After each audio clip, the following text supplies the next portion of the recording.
All right, we're back with a new episode of Reacting to Crash Videos. As you guys know, with this video series, my goal is to break down various paramotor crash videos, hopefully learn something in order to make this sport a bit safer.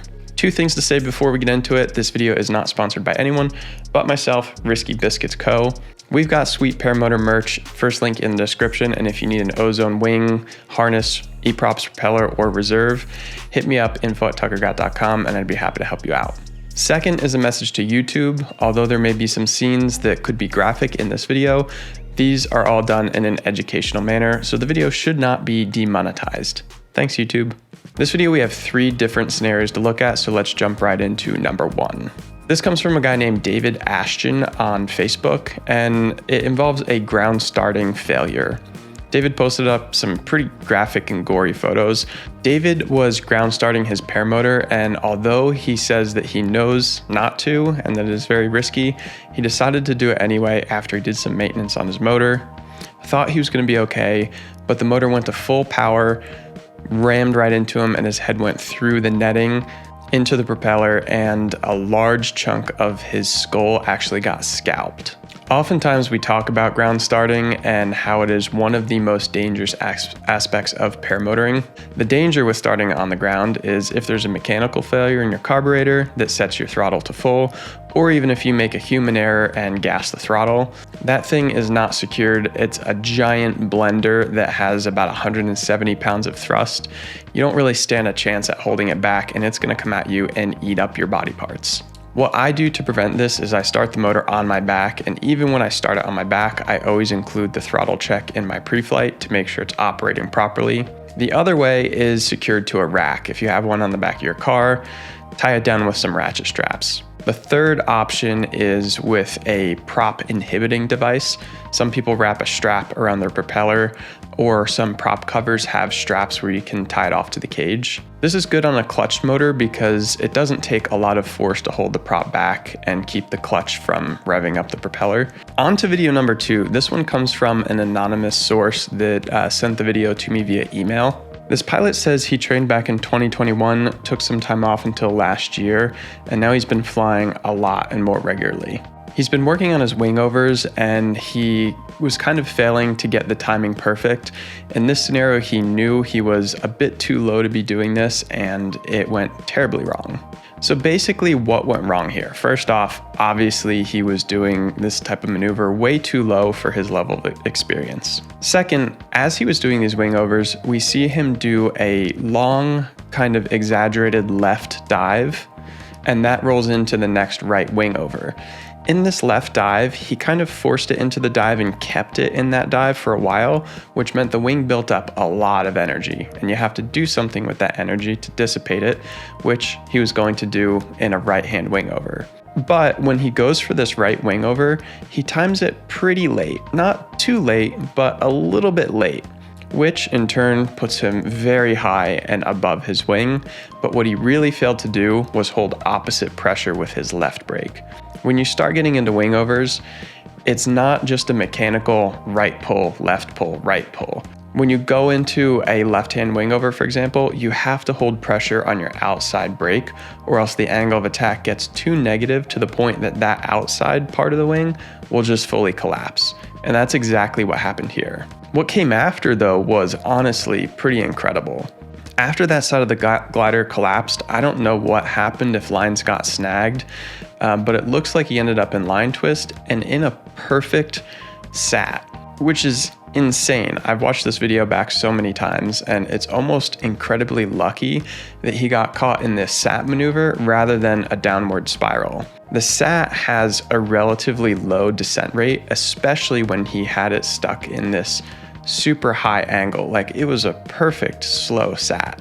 So lucky for him, it set him down relatively easily, and all that happened was a broken prop, 0 injuries, which is crazy. But if that sat wasn't so steep and it turned into a downward spiral, this easily could have been fatal. Big lesson here is when you're learning wingovers, do it super high, do it with a reserve, and take your time. This third video comes from Daniel Jones from the UK, and he just posted this up the other day. This one is insane. Daniel's competing in a paramotor competition where you have to fly certain tasks. I want to encourage you guys to go to Daniel's channel to check out his full video because he does a full debrief and analysis of every detail that happened, but I just want to give a quick summary. Whoa! Ah!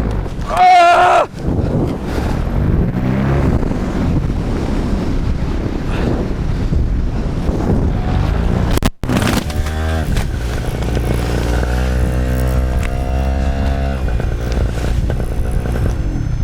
Oh!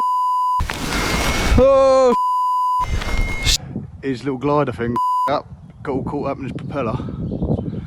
Started hollering, he pulled his parachute out. He was tumbling down, going all ways. He was in a right old state. He's been over here for an hour or so. God, he was in a jam, Dad, wasn't he? He was hear him screaming. Look how big he was. Round and round and round he was going. Look, he's coming down. He's going to land in Ant's farm. I don't think he's got no control over where he lands. He's going to end up in the He's coming down with some speed, you know. Look at his little legs going. Look at him. He's in a bad way.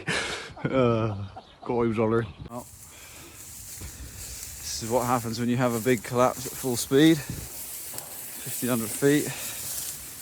That proper it's all tangled in there. Wing went behind me. That's what reserve looks like. You haven't seen one already.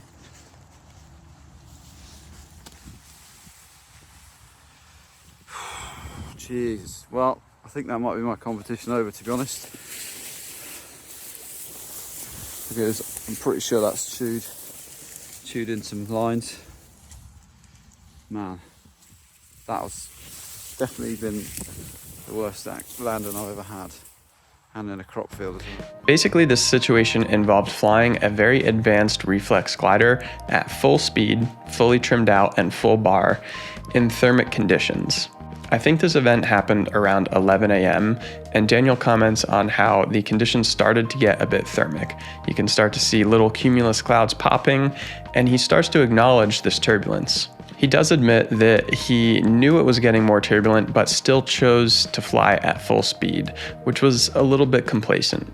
Unfortunately, this situation bit him because he must have encountered some type of edge of a thermal, lift, or sink, something violent enough to collapse his glider at full speed. It immediately sends him into line twist. The glider starts diving, and as it's starting to try to recover, it actually shoots forward so hard that he almost gift wraps and hits fabric.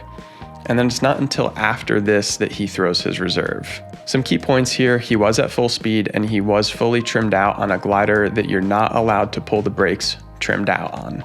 This is a very similar situation to the full in-depth deep dive we did on Anthony Vella's incident. The key difference was that he was way higher and had a reserve. All this happened so fast, there was almost no recovering the situation without a reserve throw, and that's kind of the risk you take flying an advanced reflex glider at full speed. If it does collapse, it's going to be brutal and potentially unrecoverable. A very interesting thing is Daniel said he started at about 1,600 feet, and he lost a full 1,000 feet in this event before he got his reserve inflated.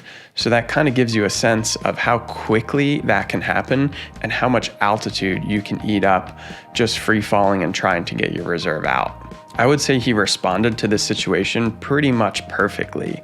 He got his reserve out, got it inflated, and luckily floated down safely, didn't injure anything on his body. Daniel, super glad you're okay. It's insane how casually he talks about this near-death experience in his own video, so again, go check that out. That's my 3 videos for today.